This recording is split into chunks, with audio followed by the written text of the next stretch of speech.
अरे 40 दिवस को क्या बोलते हो। सम्राट अशोक का बेटा महेंद्र लोफरों का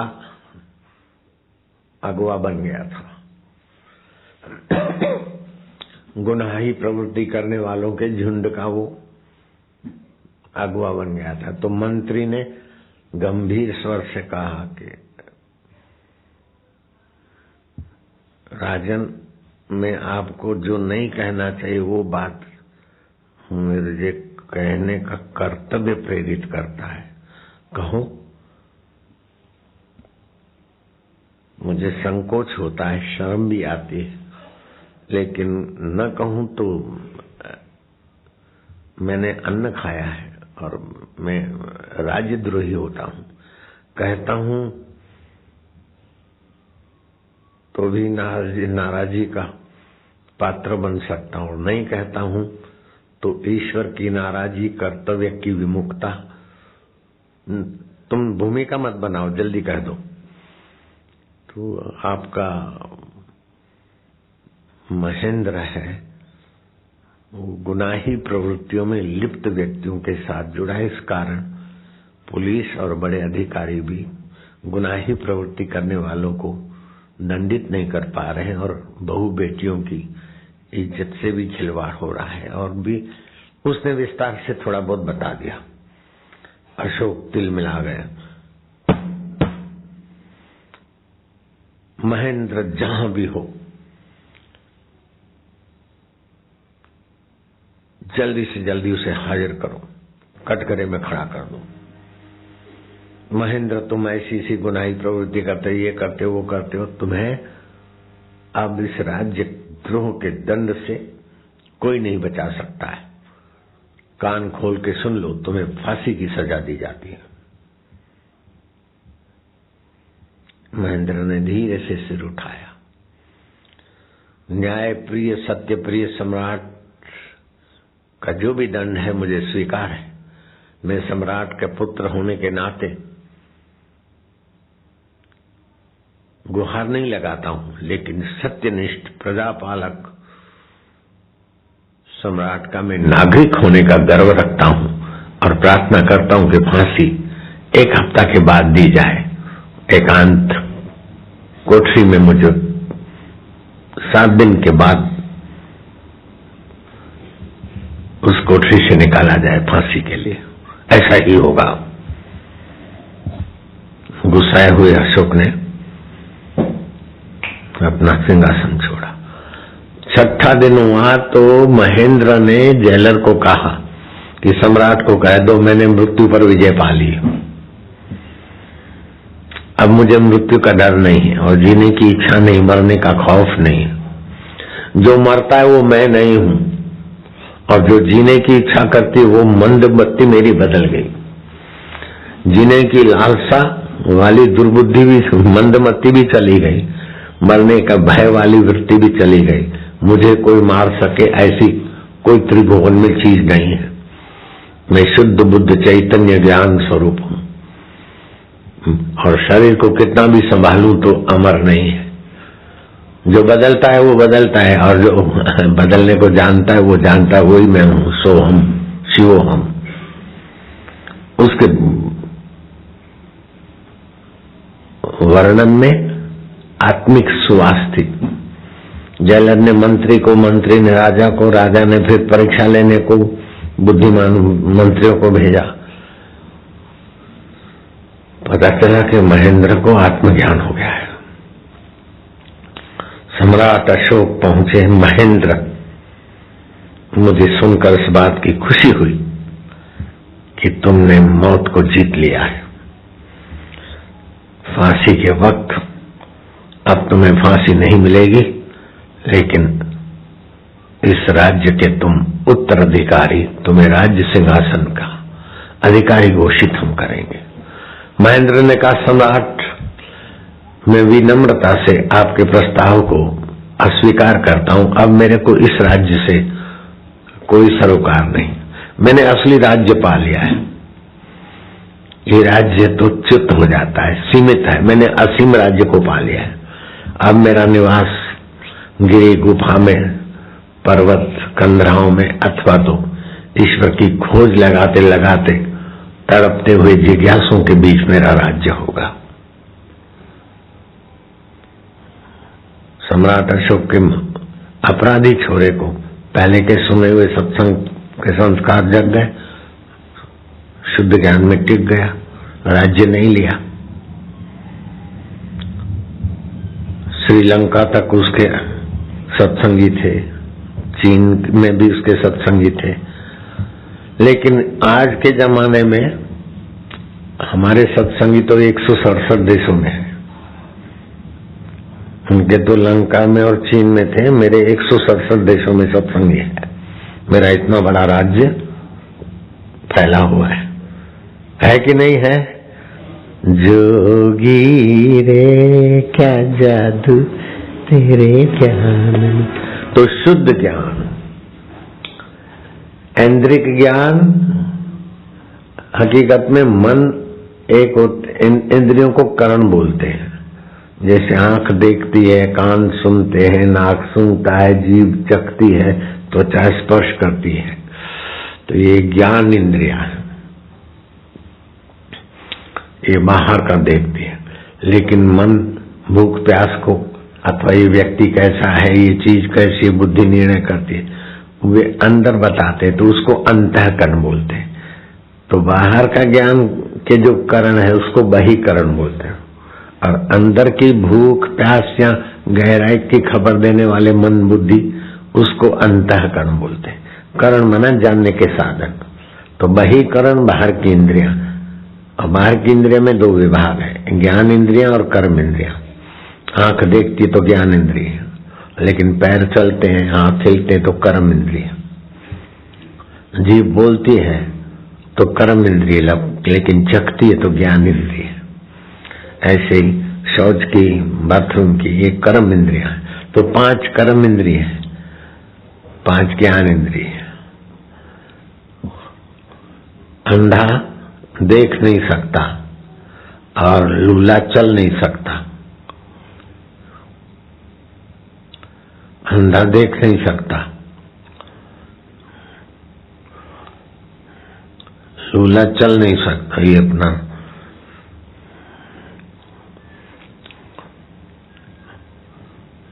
अंधा देख नहीं सकता और पंगु चल नहीं सकता।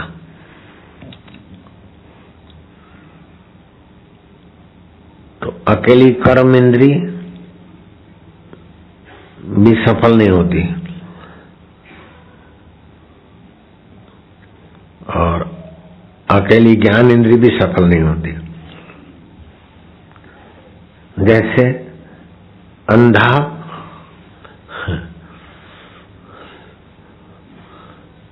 चले और आंख वाला उसके कंधे पे बैठ जाए तो हो जाएगा ना काम। आंख वाला पंगु है, आंख तो है लेकिन पिंगला है, और वहां अंधा है, आंख नहीं है लेकिन पैर है, तो पैर वाले के सिर पर आंख वाला बैठ जाए, पंगु, तो यात्रा हो जाएगी। ऐसे ही ज्ञान इंद्रियों के द्वारा कर्म इंद्रियां काम करती है। तो कर्म इंद्री, ज्ञान इंद्री, इन दोनों को प्रकाशित करने वाले मन बुद्धि चित्तांकार, तो वो अंतःकरण और बहिकरण, ये करण है साधन, दुनवी ज्ञान। इनको सत्ता आती है शुद्ध ज्ञान से, चैतन्य से। तो शुद्ध ज्ञान स्वरूप आप हो, उसमें टिकने वाली मति नहीं बनी, इसलिए परेशान हो रहे हो। उसकी भूख जग जाए तो पहले के जमाने में गुरुकुलों में ऐहिक विद्या के साथ उस आत्म, जैसा मैं सुना रहा हूं, तो उस आत्म विद्या को भी परोसते तो अच्छे गुणी पैदा होते। उनसे राम जी साक्षात्कारी हो गए, भरत शत्रुघ्न को भी अच्छी सूझबूझ। अभी ये तत्व ज्ञान, दर्शन शास्त्र विद्वान लोग थोड़ा बहुत पढ़ाते होंगे, लेकिन अनुभवी महापुरुष स्कूल कॉलेजों में अब नहीं मिल पाते। बस पैसे लेके पढ़ाओ, और उन पैसों से गुजारा करो और मर जाओ। ऐसे मास्टर, प्रोफेसर, आचार्य, प्रधानाचार्य, ऐसे कोई विरला कहीं होगा तो उसके चरणों में तो नमस्कार है।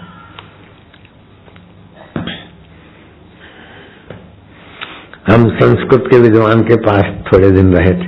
वो इतने आत्म साक्षात्कारी नहीं थे, लेकिन सज्जन पुरुष थे। उन्होंने हमको बताया कि हमारे काशी में एक ज्योतिष शास्त्र के जानकार रहते थे, नाम लेके मैं, इतने प्रखंड विद्वान थे, इतने अच्छी उनकी पहुंच थी कि एक बार ब्रह्मा जी ब्राह्मण वेश लेकर उनको पूछने आए कि आप तो ज्योतिष शास्त्र के जानकार हो, बताओ इस समय ब्रह्मा जी कहाँ पर है। तो उसने अपना विद्या लगाई, बोले इस समय ब्रह्मा जी पृथ्वी लोक पर है। अच्छा, पृथ्वी लोक पर, तो कहाँ पर? तो फिर उसने लगाया गणित, बोले भारत भूमि में। भारत भूमि में कहाँ? बोले काशी क्षेत्र। काशी क्षेत्र में? काशी क्षेत्र तो इतना बड़ा है, जब इतना बताते ज्योतिषी जी महाराज तो सर कृपा करिए, काशी क्षेत्र में कहाँ है? बोले गंगा तटे। बोले काशी में तो गंगा तो बहुत लंबी है, कहाँ है? गणित लगाया, बोले मणिकर्णिका घाटे। मणिकर्णिका घाट पर है। तो मणिकर्णिका घाट भी लंबा चौड़ा है। अब ब्रह्मा जी यहाँ है इस समय? बोले हाँ। तो कहाँ है? उसने गणित लगाकर जो पकड़ने गए तो अंतर्धान हुए। ऐसी विद्या बोलो, ज्योतिष विद्या। लेकिन आत्मज्ञान के आगे ये ज्योतिष विद्या भी छोटी मानी जाती है।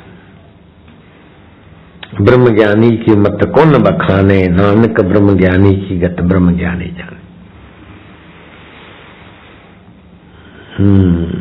और वो सरल भी है, ब्रह्मज्ञान पाना सरल भी है और कठिन भी है। बुद्धि सूक्ष्म हो जाए तो न्यू समझ में आ जाता है।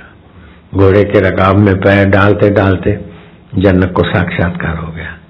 अश्वपति को राजा गला डूब व्यवहार में था, ऐसे ही शिवाजी महाराज भी शत्रुओं के बीच जी रहे थे। फिर आत्मज्ञान की तड़प थी, समर्थ रामदास की कृपा पचा ली उसने, हो गया साक्षात्कार। परीक्षित को 7 दिन में हो गया, किसी को 40 दिन में हो जाएगा। उसके बिना अभी ऋषिकेश में गए तो हनुमान प्रसाद पोद्दार और सेठ जी, तो सेठ जी जिस माई को ले आए थे एकांत में ध्यान भजन कर, 40 साल पहले, 50 साल, तो वो माई की बड़ी बखान करते थे। तो वो माई अभी 95 साल की है, वहीं रहती है 95 साल की माई। तो वहां के जो अभी जो संभालते हैं गीता भवन, उन्होंने बोला कि वो माई आपका दर्शन करना चाहती, लेकिन बेचारी चल नहीं सकती, 95 साल की, बहुत ऊंची आत्मा है, फलाना है देना। मैं कहा चलो हम चलते हैं। तो हमको चलेंगे, हम पहुंचे, वो गाड़ी वाड़ी लाए छोटी सी, वहां गए। तो भाई ने तो सुना, फिर वो भाई ने बताया कि मैंने MBBS पास किया, लेकिन प्रैक्टिस एक दिन भी नहीं किया। मुझे पता नहीं था अब क्या करूं, क्या करना है। इतने में एक गृहस्थी थे, लेकिन बड़े ऊंचे कोटि के, उन्होंने फोटो दिखाया, ये हमारे गुरु महाराज। अरे भाई प्रसाद ले दे, 2 मिनट बैठ जा भाई। ए बाबू,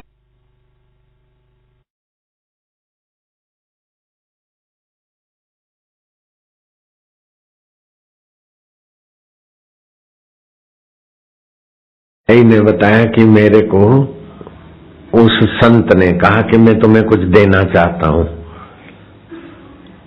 इधर देखो। तुम हाथ नहीं हो, हाथ तुम्हारे हैं। तुम पैर नहीं हो, पैर तुम्हारे हैं। तुम आंख नहीं हो, आंख तुम्हारी है। ठीक है ना? तो ऐसे करके एक एक इंद्री तुम नहीं हो। फिर तुम मन भी नहीं हो, मन बदलता है, उसको तुम देखते हो। तुम बुद्धि भी नहीं हो, ठीक है ना? तुम अहंकार भी नहीं हो। मेरे तरफ देखो। और उन्होंने ऐसा करके मेरे आंखों में ऐसा कुछ संकल्प छोड़ दिया, मैं तो शरीर की शुद्ध बुद्ध भूल गई। सी शांति आनंद ऐसा कुछ रहा। 6 महीने तक ऐसे ही रहा। मेरे को दूसरे लोग खिलाते पिलाते ऐसा करते।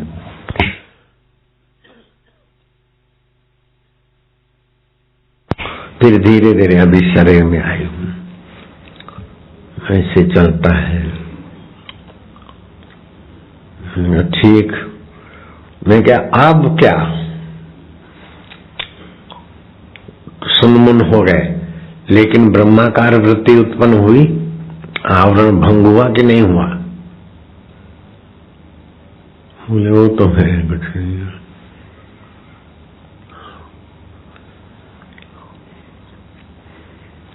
सुन्न हो जाना एक बात है, शुद्ध बुद्ध सुन के पड़े रहना एक बात है, लेकिन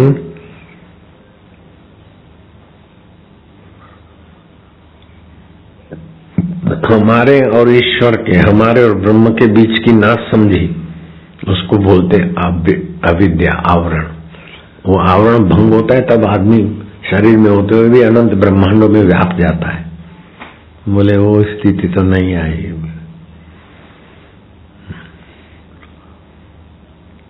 पहले तो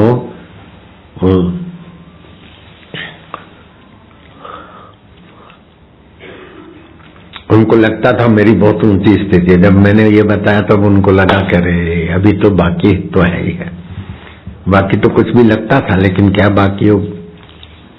ऐसा एक योगी पहले मिला, जल्दी प्रसाद ले आओ, एकदम जल्दी। एक योगी 72 घंटे तक ध्यान समाधि करते थे। मणिभाई दवे नाम था। मैं डीसा में रहता था उस समय एकांत।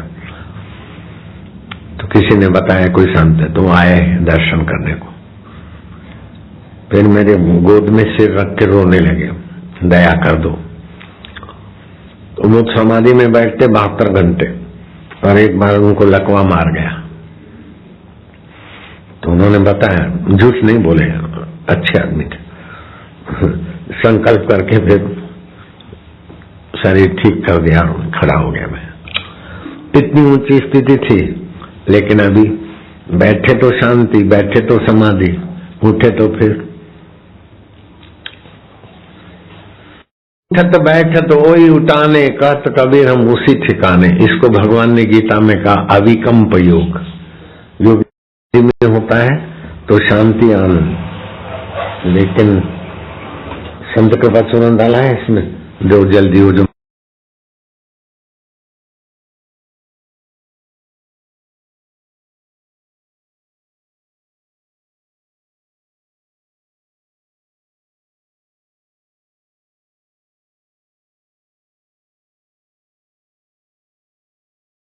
ओम ब्रह्म स्थिति प्राप्त कर कार्य रहे नाशे,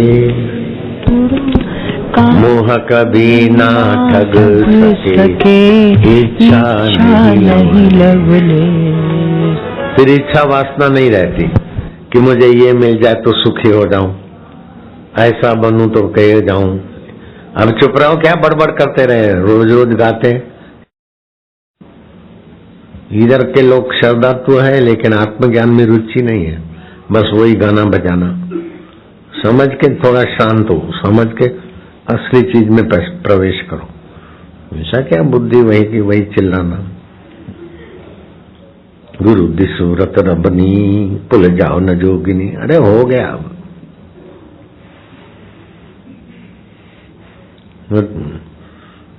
रब मेरा सतगुरु बन के आया, मैनू वेख लेने तो वेख लिया, फिर क्या? अब वो जो देना चाहते वो ले लेने, वेख लेने दे, रट रट के खोपड़ी खाली काहे को करते? ज्यादा बोलने से भी वाणी को, मन को परिश्रम पड़ता है। ज्यादा बड़बड़ नहीं करनी चाहिए, ज्यादा गाने बजाने गीत भी नहीं, थोड़ा सा क्या बस।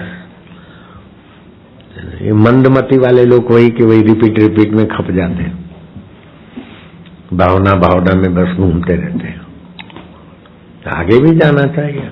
जिनको प्रसाद मिले चुस्की लेके खाना, जरा जरा करके, और खा के फिर भाग जाना। हरिओम। अब फिर दुकानदारी चालू हो जाएगी। नहीं, रुको। तो मैं उसको हजम करो, बस। आप जो लाए मेरा समझ के ले जाओ, माफ करो, लेना देना बंद। हरिओम।